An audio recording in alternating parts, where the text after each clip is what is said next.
Ito pala ngayon yung bagong issue guys kay Rosmar. Pakinggan po natin at panuorin.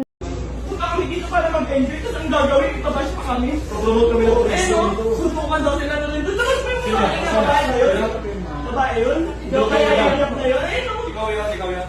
Ano bang pinagmalaki mo? Ano pinagmamalaki mo? Hindi po, wala. Hindi, ano pinagmamalaki mo? Comment lang, may mga comment. Ano sinasabi mo? Ikaw lang po. Eh, pakinggan nyo sinabi ah.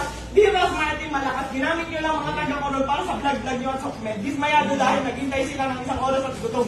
At lalong ginamit yung mga staff para mag-assist sa inyo. Tapos baka kayo inabot. Ngising kong doon. Nag-abot ako ng 3,000 last money ko na yung kanina. Ano mo pinagmamalaki mo? Sino po ba kayo dito? Ha? Wala po, staff. Sino kayo dito? Ha? Porkit hindi ka nabigyan? Ay, hindi Pumunta naman kami po dito, ganun. pumunta kami dito para tumulong at i-promote yung koron. Ang kapal ka lang mo.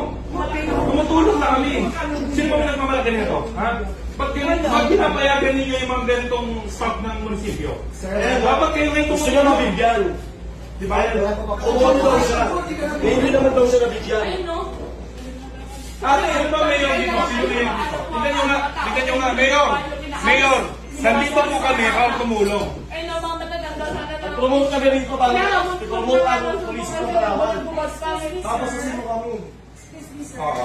Wala po na yung munisipyo. Oo nga, teka lang. Sino po yung mayor dito? Si Mayor Reyes po.